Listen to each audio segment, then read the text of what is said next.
Good day and welcome to today's webinar. My name is Isak van Niekerk and I'm based in the RIB Canny offices in Cape Town.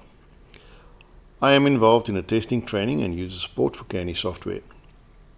Today our focus is on the innovative feature in Canny's project control software that assists in the calculation of the carbon factor for projects. As sustainability becomes more important in how we plan and manage projects, tools like this can really help align your goals with being eco-friendly. The agenda for today is as follows. First, the introduction, explanation of what CO2 emissions is and how it's calculated. Then we look at the basics of the carbon factor.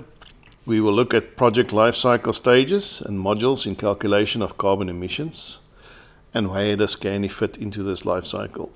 Thirdly, we'll look at the carbon factor input into Canny. That will be both resource input, bill input, and mention will also be made where some of these factors will be sourced from. Then we'll look at the carbon factor analysis, on-screen documents and graphs, reports available for printing. We'll also look at carbon forecasting, using Candy's unique capability of establishing a dynamic link between the bill items and activities in the schedule. Then we'll look and explore what-if scenarios, like leveraging the global variables and alternative tenders functionality in Candy to analyze and identify strategies for minimizing the carbon impact of a project. The topic of carbon factors is as fascinating as it is complex. It's a dynamic and evolving subject shaped by ever-changing policies, practices, perspectives, and different opinions. Acknowledging this, we have enlisted the support of artificial intelligence, mainly Microsoft Copilot, to assist with the research and explanation of these intricate topics. This ensures that insights shared today are as current, comprehensive, and accessible as possible. To make the webinar experience more interactive, QR codes will be featured on the presentation slides, and if you are watching the video playback, you can pause and scan these codes to access the primary resources that support the key statements shared. This gives you the chance to explore the material in greater depth whenever it suits you. So let's discover how this tool can drive meaningful changes, not just for your projects, but for the planet. As Elon Musk fittingly said, we're running the most dangerous experiment in history right now, which is to see how much carbon dioxide the atmosphere can handle before there is an environmental catastrophe. Let's look at the basics regarding the carbon factor. And for this, as mentioned, we will enlist the support of artificial intelligence. We'll ask Microsoft Copilot to assist with the explanation of these topics. Kindly explain what is meant with carbon emissions. Greenhouse gases are substances in the atmosphere, such as carbon dioxide, methane, and nitrous oxide that contribute to global warming. Carbon dioxide, CO2, makes up roughly 76% of global emissions. For this reason, carbon is often used as shorthand for greenhouse gases. Broadly speaking, there are two ways of categorizing the greenhouse gas emissions associated with buildings. 1. Operational carbon, the emissions associated with energy used to operate a building, and 2. Embodied carbon, the emissions associated with materials and construction processes over the whole life cycle of a building. What is upfront embodied carbon? Embodied carbon emissions are generated by the manufacturing, transportation, installation, maintenance, and disposal of construction materials used in buildings, roads, and other infrastructure. Upfront embodied carbon, also known as upfront carbon, refers to the greenhouse gas emissions released before a building or infrastructure starts being used, which are largely from manufacturing impacts. This is particularly important for reaching 2030 climate targets because these emissions will be front-loaded in the next 10 years, unlike annual operating emissions or end-of-life emissions, which will occur later and/or gradually over time. According to the World Green Building Council, upfront carbon will be responsible for half of the entire carbon footprint of new construction between now and 2050, threatening to consume a large part of our remaining carbon budget. What is operational carbon emissions? Operational carbon emissions are generated by fuel consumption for heating, cooling, supplying fresh water, ventilation, and power over the course of a building's lifetime. The total carbon or whole life carbon of a building is the sum of both embodied and operational carbon. To reach net zero total carbon, a building must minimize both the operational and embodied carbon over the building's life cycle and offset any remaining carbon with carbon offsets. So then what is the impact of the built environment? The impact of the built environment. When considered over the full life cycle, including embodied carbon, the impacts of the built environment are spread across nearly every sector of the economy. Many of the materials we use in construction, such as concrete and steel, make up large proportions of industrial emissions. When building materials are shipped to processing facilities, construction sites, or landfills, those emissions are tracked as transportation emissions. The production of building materials contributes to agriculture and land use change due to the growth and harvest of wood and other bio-based building products. Finally, when buildings are demolished, much of the building ends up in landfills or incinerators, where their decomposition or combustion is tracked as waste emissions. For this reason, it can be hard to untangle and estimate the true global impact of embodied carbon in buildings as a whole. The largest contributor to global emissions by end use is the industrial sector, contributing 30% of global emissions. Building materials are one of the largest sources of industrial emissions, which means that they are potential drivers to reducing emissions from this sector. The top two industrial sectors alone, steel and cement, are each individually responsible for more emissions than all of commercial building energy use each year. A significant portion of these materials are used in buildings and other infrastructure. In addition to being the largest sector, industry is also frequently cited as the sector with the hardest to abate emissions for two key reasons. 1. Many key industrial processes require high-temperature heat that cannot reliably be replaced by clean energy yet. 2. Process emissions from industrial and fuel transformation processes release CO2 and some other pollutants directly into the air. For example, approximately 60% of emissions from the production of cement are process emissions that cannot be reduced through fuel switching. For these reasons, industrial emissions cannot be reduced only through a transition to clean power and electrification. Architects, in collaboration with other designers, builders, and clients, are perfectly placed to help push for solutions to global emissions from manufacturing and other sectors by doing the following: minimizing the need for high-carbon materials and processes through building design and the system selection, and creating demand for clean manufacturing practices by selecting and specifying products from suppliers that have improved their operations and supply chains. How do we calculate embodied carbon in buildings? Calculating the embodied carbon in buildings involves assessing the carbon emissions associated with the production, transportation, and construction of building materials. To calculate the emissions, multiply the quantity of each material used in the construction project by its carbon emission factor to calculate the total embodied carbon for each material. The carbon emissions factor information associated with each material is often available in environmental product declarations, EPD for short, which provide detailed information on the environmental impact of products. Add up the embodied carbon of all materials to get the total embodied carbon for the building project. What is the carbon factor? The carbon factor, or emission factor, is a coefficient that quantifies the emissions produced per unit of activity.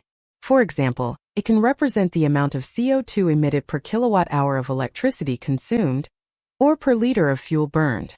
These factors are crucial for calculating the carbon footprint of various activities, and are often expressed in units like kilogram CO2e per unit of activity. What is CO2e? CO2e stands for carbon dioxide equivalent. It is a standard unit for measuring carbon footprints. CO2e expresses the impact of different greenhouse gases in terms of the amount of CO2 that would have the same global warming effect. CO2e translates the potency, how much infrared radiation a ton of each gas absorbs, and longevity, how long a ton of each gas radiates the heat back to the atmosphere, in relation to the emissions of a ton of carbon dioxide. This is done using a metric called the global warming potential, which compares the warming impact of 1 unit of a given greenhouse gas to 1 unit of CO2 over a specific time period, usually 100 years. For example, methane has a global warming potential of 25, meaning 1 ton of methane has the same warming effect as 25 tons of CO2 over 100 years. Therefore, 1 ton of methane would be expressed as 25 tons CO2e. So how is the CO2e measured in construction? When we talk about kilogram CO2e or carbon factor, in construction, we're referring to the amount of carbon dioxide equivalent emissions associated with building something. This is a way to measure the environmental impact of a construction project, considering not just carbon dioxide but other greenhouse gases as well. The E in CO2e stands for equivalent, meaning it's a combined measure. Carbon emissions in construction are a significant concern because the process of building and maintaining structures contributes to the overall greenhouse gases released into the atmosphere. These emissions come from various sources, including the production of construction materials like concrete and steel, and the energy used during the construction process and the building's lifetime. For instance, the energy needed for heating, cooling, lighting, and operating equipment in buildings can lead to high levels of carbon emissions.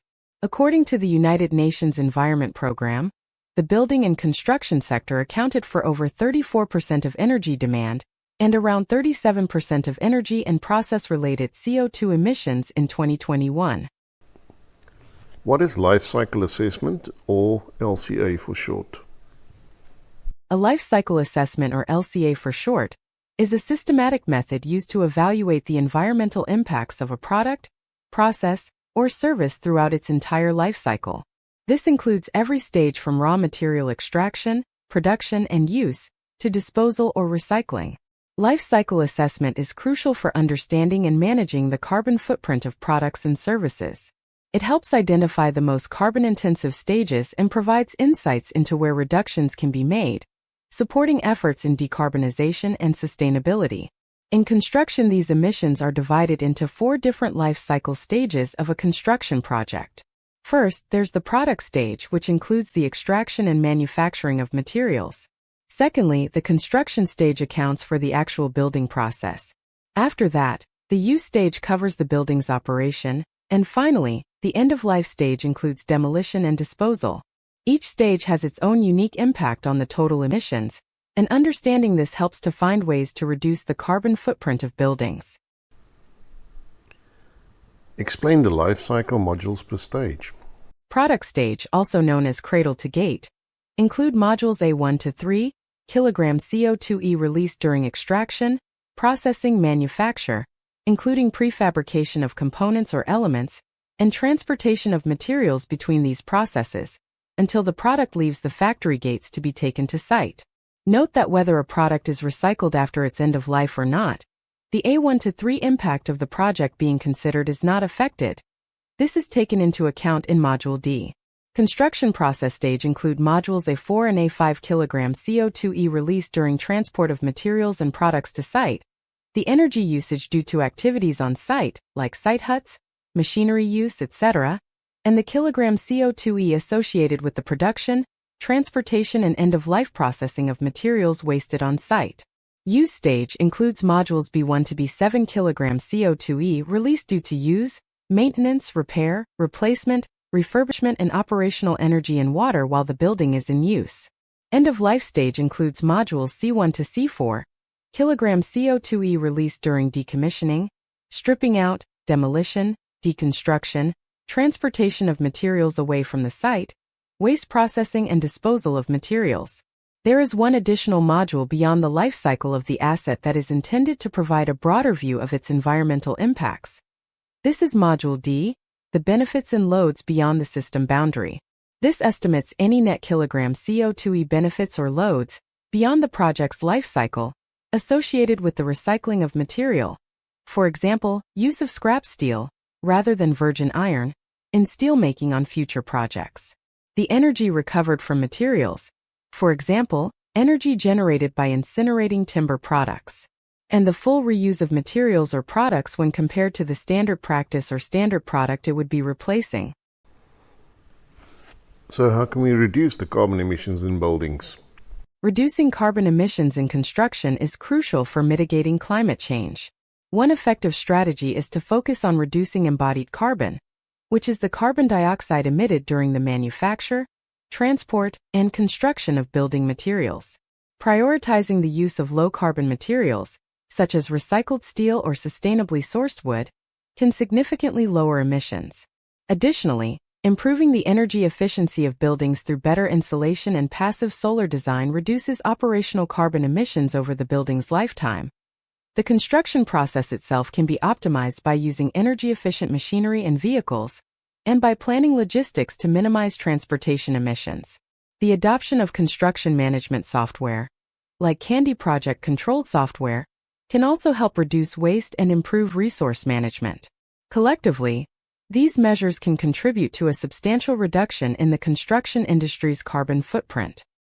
Now that we have explored the basics of carbon factors, let us explore how Candy project control software supports the estimating of carbon factors for a project. Candy focuses on the upfront embodied carbon, specifically the product stage, which is modules A1 to 3, as well as the construction stage, which is modules A4 to 5. Before importing carbon rates into Candy, they must be sourced and organized in an Excel table that aligns with your project scope and requirements. Carbon factor rates can be sourced from a range of reliable resources, including supplier-specific environmental product declarations, or EPDs for short, that will supply carbon rate information for mainly modules A1 to A3. It also can be sourced from the EC database maintained by the Building Transparency Organization, or from carbon databases such as the Inventory of Carbon and Energy, or ICE for short. It can also be sourced from Carbon and Price Book, included in the Civil Engineering Standard Method of Measurement, 4th edition, or the CESMM4. These are just a few of the widely used sources available. Important to note, when sourcing carbon factors, especially when using AI like Copilot or other databases, always verify the geographic relevance and data here to ensure alignment with your project's specific context and requirements. Importing carbon factors into Candy can be imported in two ways. First, a single summarized or combined carbon rate factor for modules A1 to 5 that can be imported per price code or per bill item. Secondly, directly into the resource list using one or more of the 4 available carbon rate columns. These columns are A1 to 3, which is the combined production carbon rate, column A4, the transport to site, column A5, the installation on site, or column A1 to A5, which is the total summarized rate across all modules. Let us first look at how to import carbon rates for resources. When importing carbon rates for resources, there are certain import rules to take note of on how Candy handles the data import for the resource list. To import carbon rates into Candy, the relevant resources must already exist in the Candy job and be assigned a valid resource code, which serves as a key reference for the import. Note that carbon rates are only imported or updated for simple resources.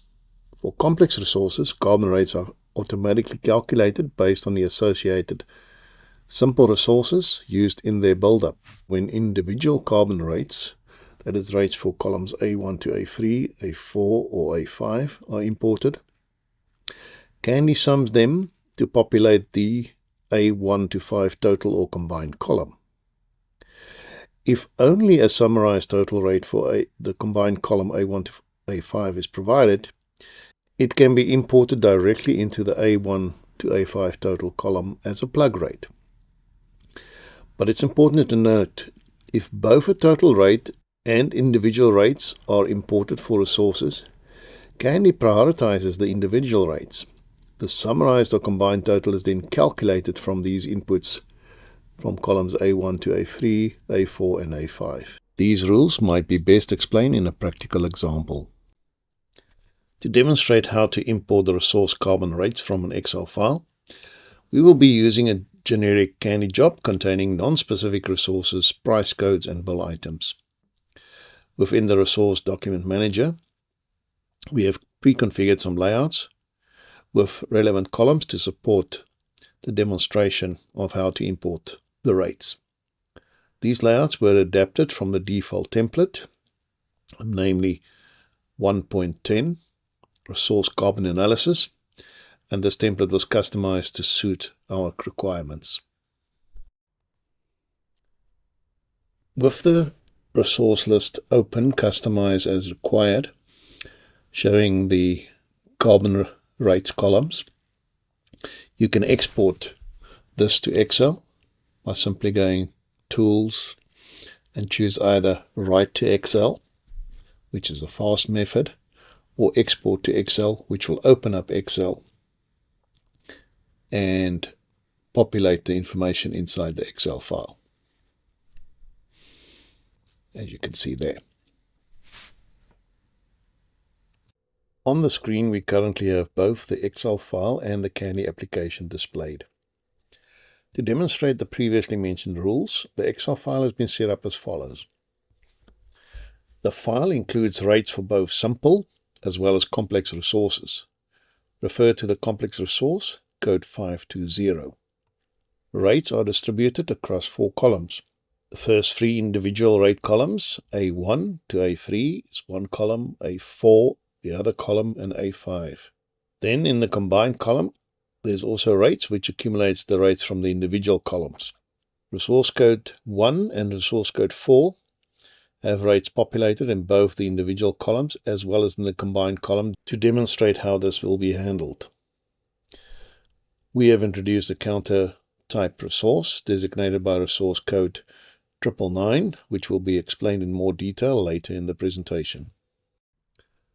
Carbon rates can be entered manually as already entered for resources 9 to 12, so there's no need to demonstrate that. But carbon rates can also be imported from an Excel file as follows. There's 2 ways to get to the import menu.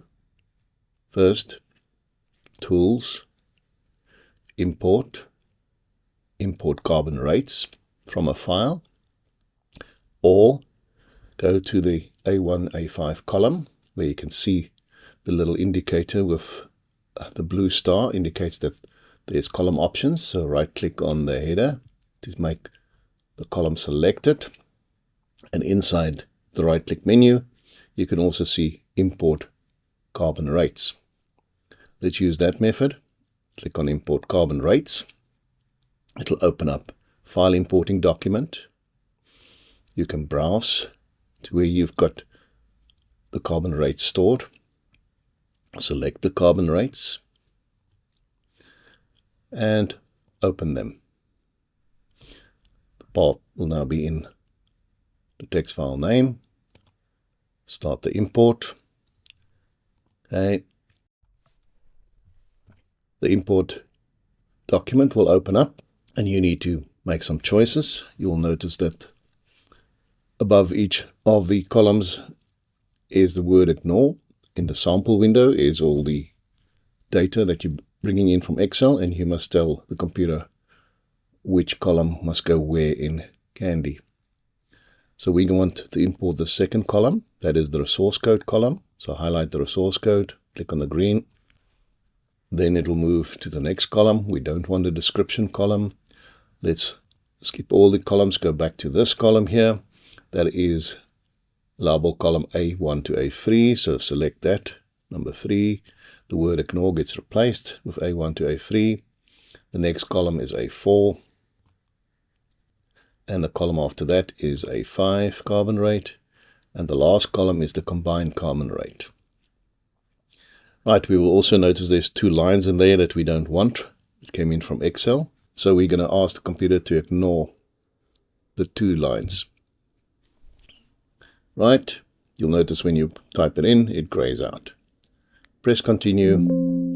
We warn you that although you might have A1 to A5 as well as the combined column, the A1 to A5 fields will override the combined rate field. So we say yes, we're aware of that. Resource is amended, complex is skipped, and the lines rejected. Right, once that comes in, there's also a document that tells you what was rejected. And as you can see, any new resources that didn't exist in the job will not be added. You have to first import the new resources as a normal resource. Refer to the help portal how to do that. And then you also notice that any complexes that do have values next to them is also ignored. Let's close that. And now we can see what happened. Let's look at resource number 1. So the sum of that total is 9.9, where in A1 to A5 column we had a 10. So the 10 was ignored because we had in the 3 individual columns we had values, and that values is now summarized as 9.9. Same goes there. There was no A1 to A5 combined total, so it adds up, and you'll see the little green dot. If you hover your mouse on that, it displays that it is the sum of A1, A4, and A5. Right, as we mentioned, look at resource number 4. The same happened there. We had a value in A1 and A3, as well as in the combined column, a value of 8. That value didn't come through because of the rules, so only 6.2 came in, and that is the total that's displayed in the combined column. Once you've done that, you can calculate, and now you'll notice that complex 1 also now has values, A1 to A4, A5, and a combined value of 25.8 based on the symbols that's used inside the complex.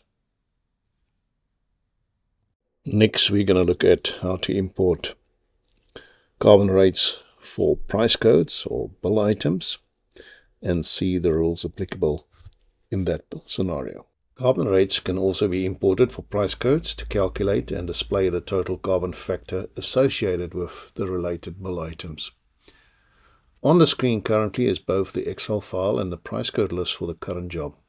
The Excel file was generated from a predefined screen layout document. As mentioned before, you'll set up the template and add and take away columns required, and then export that to Excel. The Excel file now includes the price codes that's applied in the job, and the associated carbon rates for each price code was entered, and these rates were sourced from external references mentioned earlier. The price code document shown below already reflects calculated carbon rates, and these rates were derived from the imported resource level carbon factors that we've just imported that contribute to each price code. To import the price codes, we've opened up a default document from the price code document manager. So we added new document, price codes and price code carbon analysis. We've already done that. Then we went and customized the document and removed the columns that we don't want and just leave the carbon rate columns there. Right, that document we've opened, and that's the one on the screen, and that's the one we also dumped to Excel to fill in the relevant carbon rates. Right, to import the carbon rates from the Excel file, do the following. Go to the combined column A1 to A5, right click on the column, choose the option Import Plug Rate Columns. Right, it will open up your browser, browse to price code carbon factors, open that up.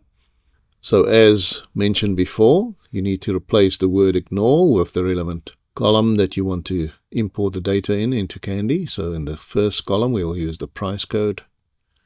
We'll skip these two columns. We go to the carbon rate column, plug rates, confirm that. In this case, we will only change the first line. And once we've got that, we can say continue. Okay, and notice carbon rates came in when we can calculate that. And what you will notice is that the carbon rate that was previously calculated for items is no longer calculated. So item A, item F, and G didn't have any carbon rates in the resource buildup, but item A has. Notice that it overrides the individual columns carbon and only displays the combined column carbon that was imported, the 31. However, if you clear the carbon rates, you will see that it goes and populates back the previous imported carbon rates. Okay, so you can also manually type in the carbon rate. So let's make that 50. And do you want to overwrite? Yes. And now it only has the plucked carbon rate. And then obviously you can calculate and the whole job will be updated. To recap, carbon rates for resources can be imported for the individual modules A1-3 to modules A5 or for the combined total column A1 to 5. However, if rates for both the individual modules and the combined total are present, the combined total will be overwritten with the sum of the individual modules. Note, only combined total rates can be imported for price codes, and it will overwrite any existing individual module rates. Next, we'll use a sample job to see how to analyze the carbon rates that you've just imported. Let us consider a simple generic sample to illustrate the carbon analysis function in Candy. In this example, we use a small crusher building as a sample project. Bill items was created, and the quantity takeoff function in Candy was used to measure the associated quantities. Let's look at what the building looks like. So we're going to look at the quantity takeoff manager. There's the crusher building package. Let's open the package and see what it looks like. And on the screen is the takeoff application that's free together with Candy. So we've brought in a PDF drawing from the crusher building. Let's open that and see what it looks like. Let's look at the measurement folders that we've already been created. So there we've got a measurement for the site clearance, foundation excavation, concrete, both the surface bed and the first floor slab, and the columns. Those items were measured. The measurements were connected to the bill items via the takeoff sheets. Let's look at the site clearance. As you can see, there's a takeoff list, there's a site clearance, and it's connected to the bill quantity. That was transferred to the bill items in the BOQ, and the quantities were summarizing, consolidated, and that is what we see in here. The bill items were priced using worksheets. So let's open a worksheet, see how it was priced. There we can see the relevant resources. As you can see, it's highlighted in red, so that indicates it's a complex. So let's look at the laborer. The build-up of 160, 120. Let's drill down. If you double-click, it'll open up the next level of worksheet. It consists of a basic rate, an on-cost rate, and a travel allowance. The on-cost rate is a build-up. So let's drill down. 2920 was built up by the Holiday Fund Pension Scheme. And you'll notice that we've also now added a carbon counter factor. Now that was done on the lowest level of the complex because carbon factors can only be allocated to simples and not complexes. So let's see what was done. So let's go back there. We've created a new resource called Carbon Counter Laborer. And very important, the resource must have a rate of 0 because we're only interested in the usage. And then to indicate that it is a counter, we right click in the attribute column, we counter and set it as a counter, and then you'll see a letter C in the attribute column. So let's scroll up and see, let's just close a couple of things here and let's go to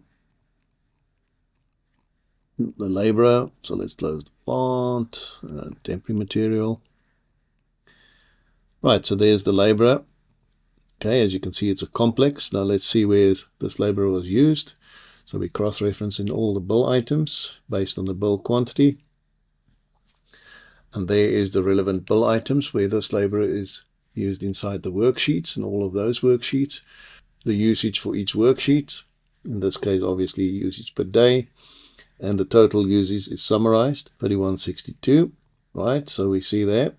That's the 3162. The carbon factor that was entered or imported was 0.80, and there is the 0.80 times the 3162 will give you total carbon factor for the laborer on this job of 25.33 kilograms. Right, some other functions that you might find handy. If we want to look at the kilograms, we can graph the usage, let's say of all the items, based on the resource code or the resource description. Let's use the resource description. And there you can see a graph, and you can see from highest to lowest. You can copy it to a clipboard and use it in any one of your reports. You can also go and say, let's just look at the top 50%. Say OK. And now we've only got a selected view and graph of the top 50%. And we can copy that to the clipboard and use that. Another tool also available is the shell threshold visualization. So right click, select the shell threshold. Let's say we want to see everything above 1,000 kilograms. Confirm. Click on the cell. Green is alright. Below the threshold, above the threshold is all the concrete items as well as the formwork items. To remove it, untick the box, clear, and OK. In Candy, allowable wastage can be incorporated directly into worksheet calculations. This allowable wastage can also be displayed on screen or in reports. To demonstrate this functionality, we have prepared a screen layout document that includes the relevant columns for both wastage and carbon-related values and amounts. We added some wastage columns, the allowable wastage. Added the carbon columns that we want to see. And let's go and look at what we see. So there's the allowable wastage, or the allowable wastage amount. There's the usage currently, and the total allowable carbon factor in kilograms. So at the moment we see it's 14.4 tons, or 14,400 kilograms. And that is including wastage, because we can see there, bill BOQ only including wastage.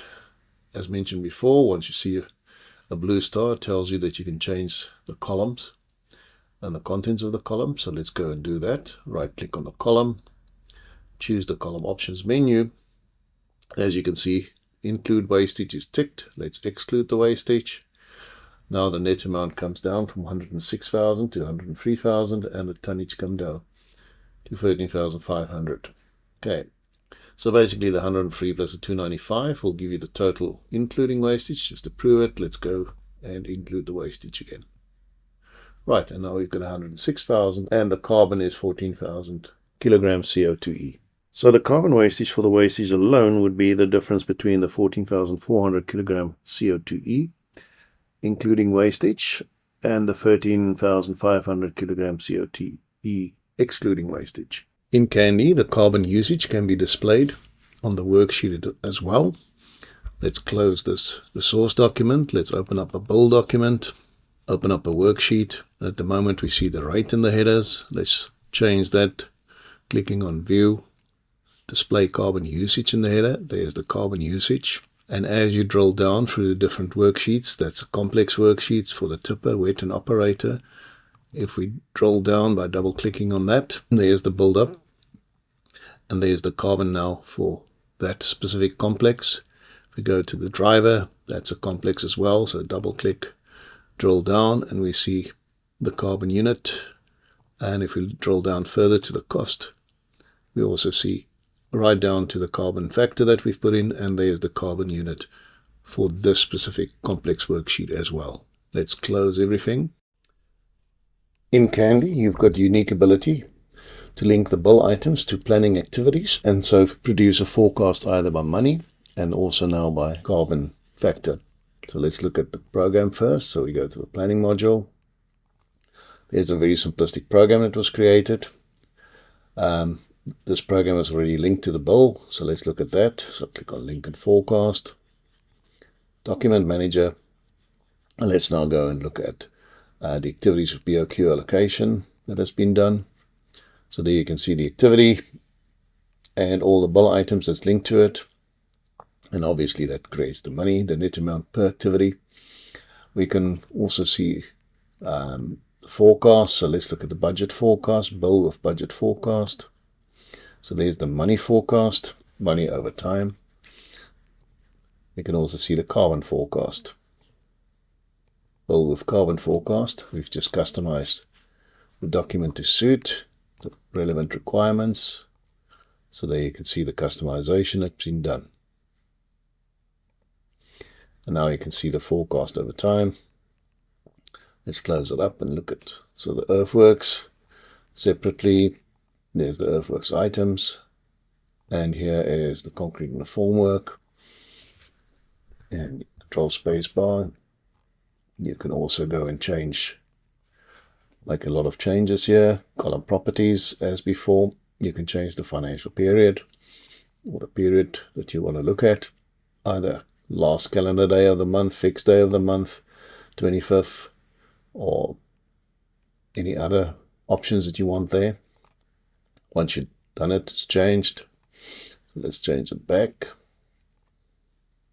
Last calendar day of the month. Okay. And you can also go and change what you want to see as far as the carbon is concerned. The combined carbon is displayed at the moment, but you can show the A1 to A3 only, or the A4 only, or the A5 only. What you can produce on the screen, you can also produce in the reports. So let's close this document and let's go to the report manager. Right, there's reports that we've already set up. So let's look at the carbon forecast. Here you can see the bill items with the carbon forecast that you can print out. You can also have the carbon forecast summary. Okay. Now it's just per header summary, summarized by bill header.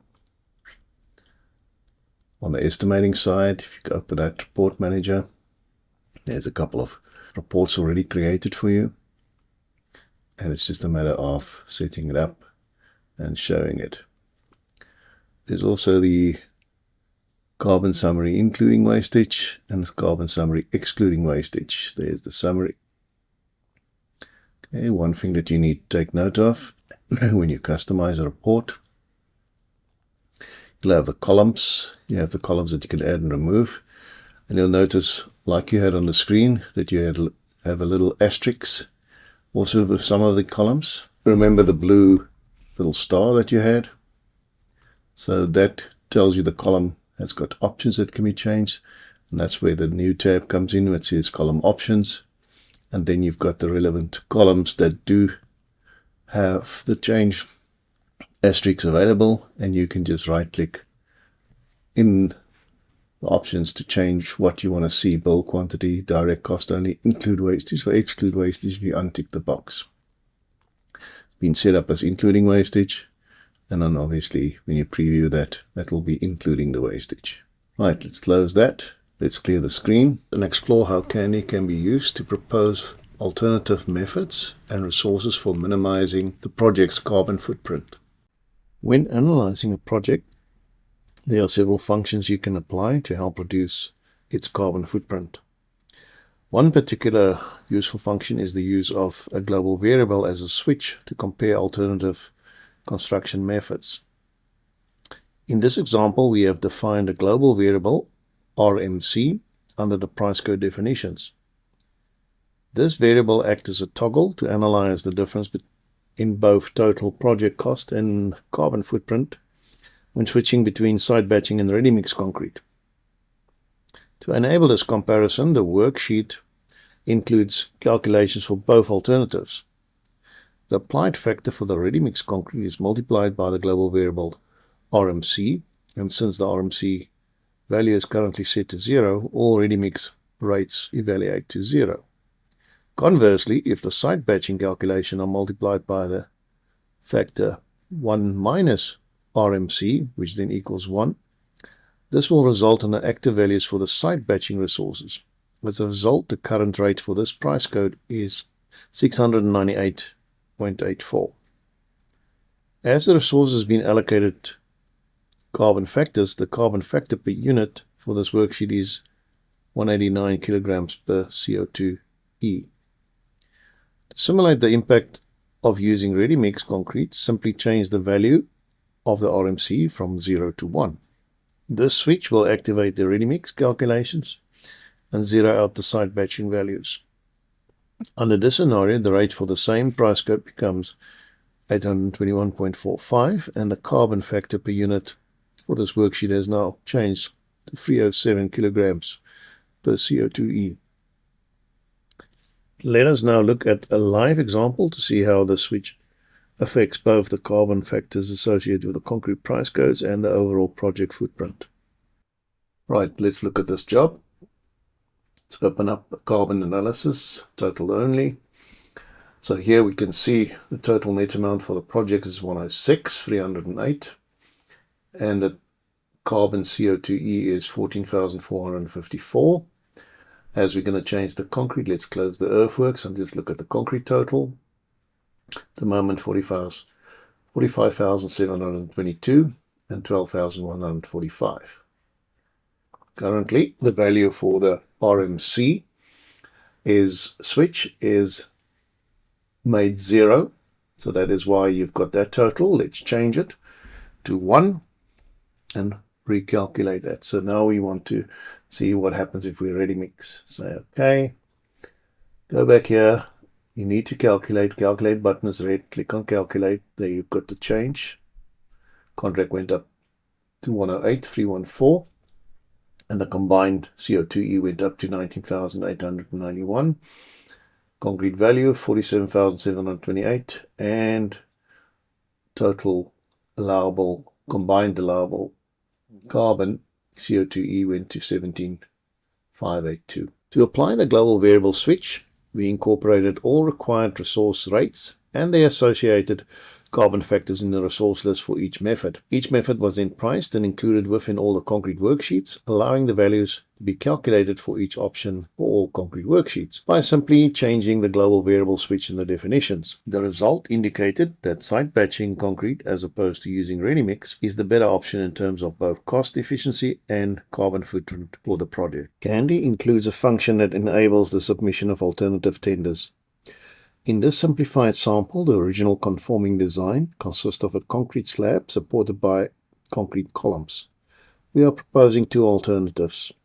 Option 1, a concrete slab supported by a steel frame. Option 2, a cross-laminated timber CLT slab supported by a steel frame. These alternatives are intended to explore potential reductions in carbon footprint. We also aim to assess the impact of each option on the overall monetary value of the project.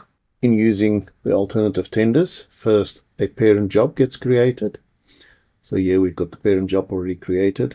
Under advanced alternative estimates, you define the alternative estimates, you define your conforming job, you define the other two options in there, and then you decide if the options is changed by entering alternative quantities or factors.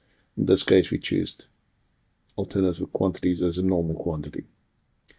Say OK. Then we went to the specialized bills, open up an alternative estimate, parent only. We add the additional single brace steel frame items with their resources in their carbon factors.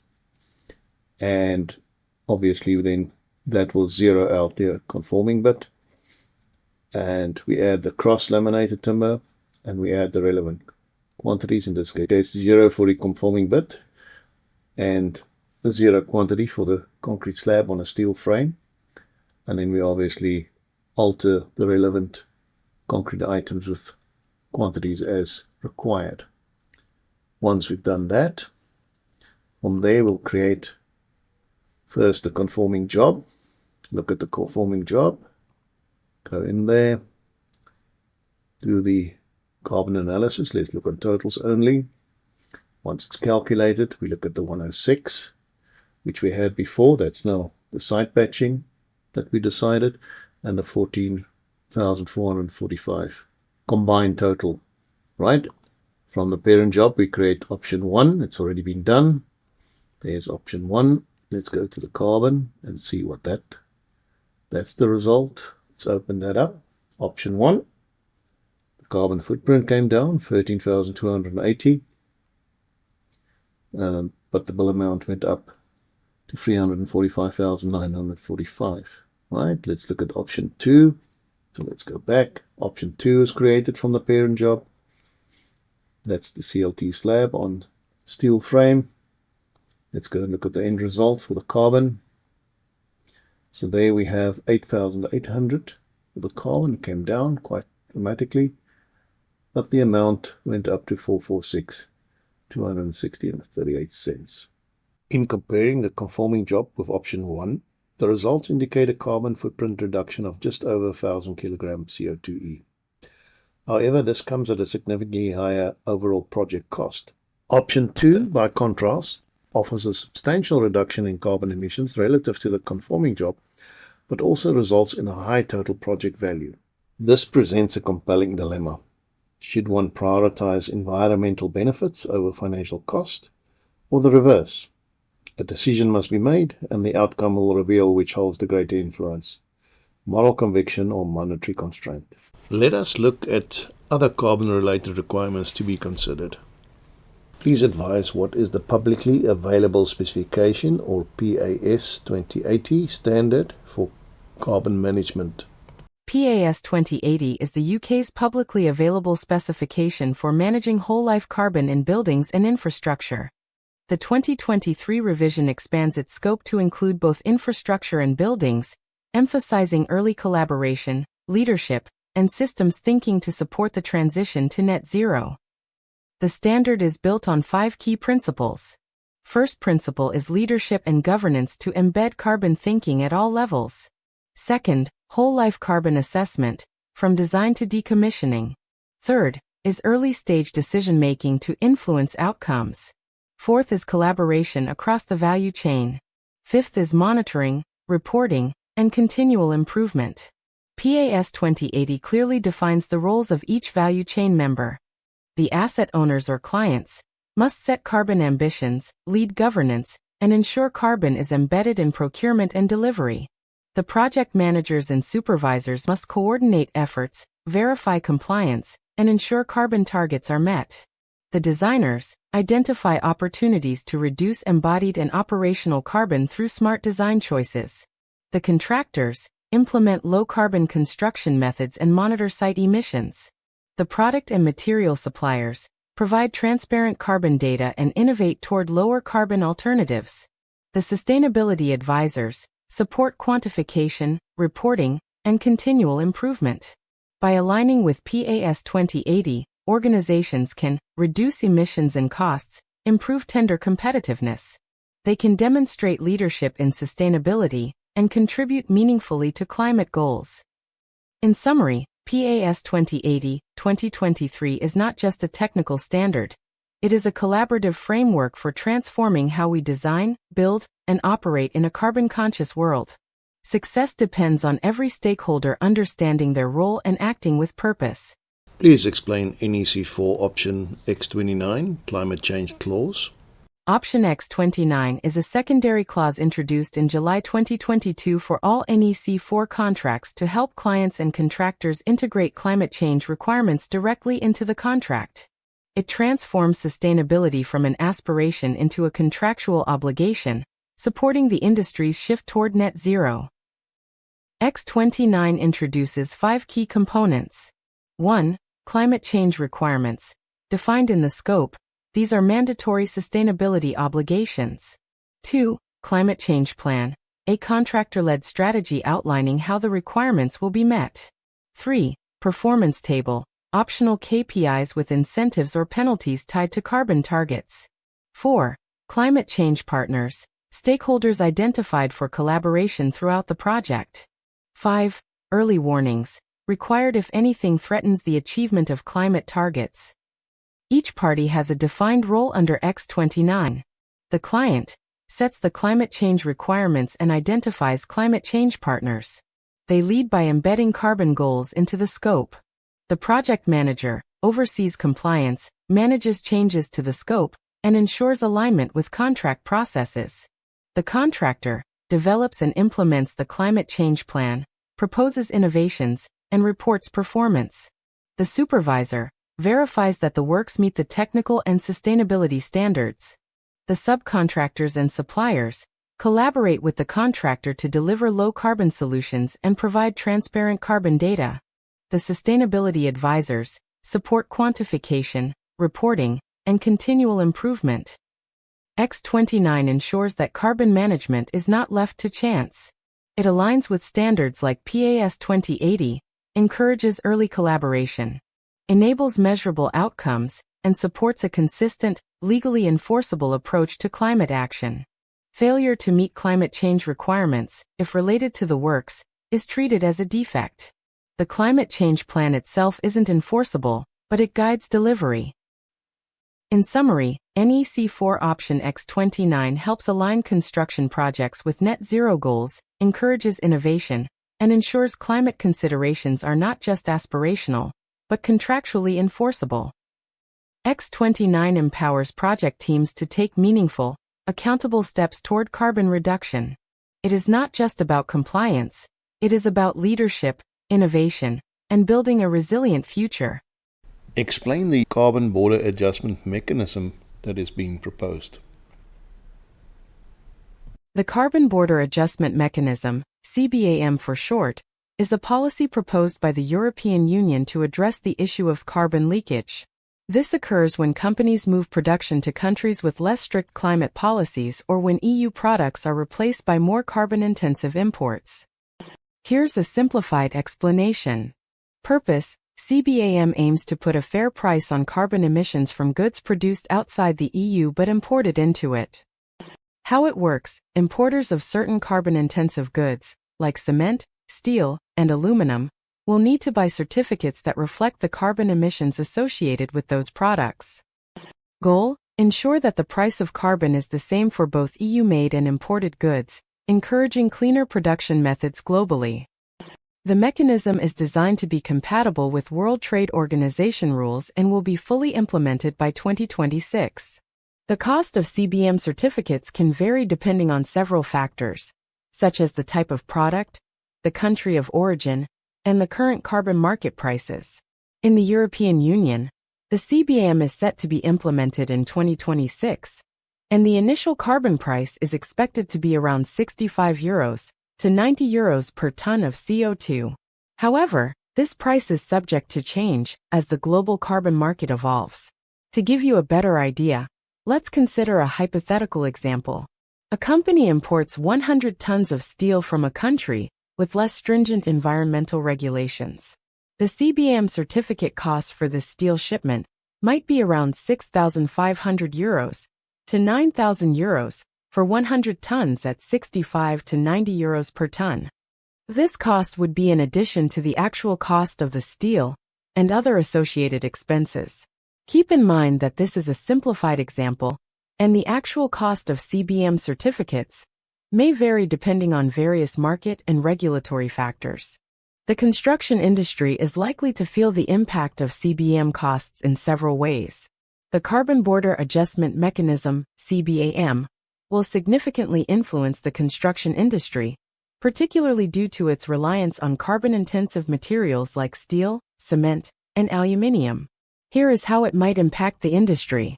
1. Increased material costs. CBAM will impose additional costs on imported materials with high embedded carbon emissions. This could lead to higher prices for essential construction materials, impacting project budgets and timelines.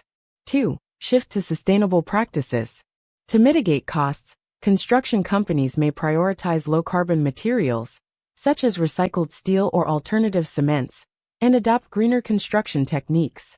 3. Supply chain adjustments.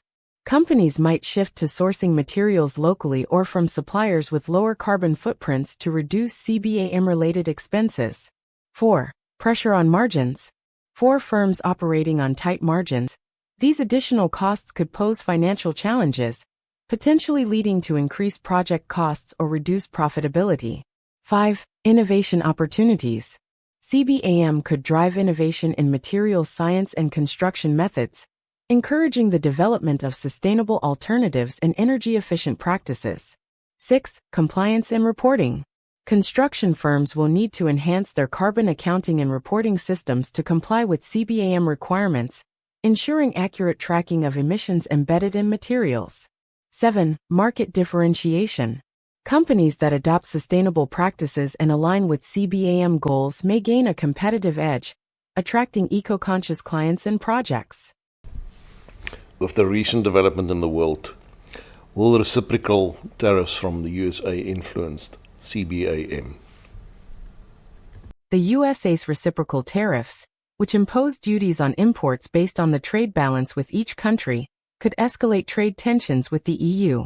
If CBAM is perceived as a trade barrier, the USA might retaliate with additional tariffs on EU goods.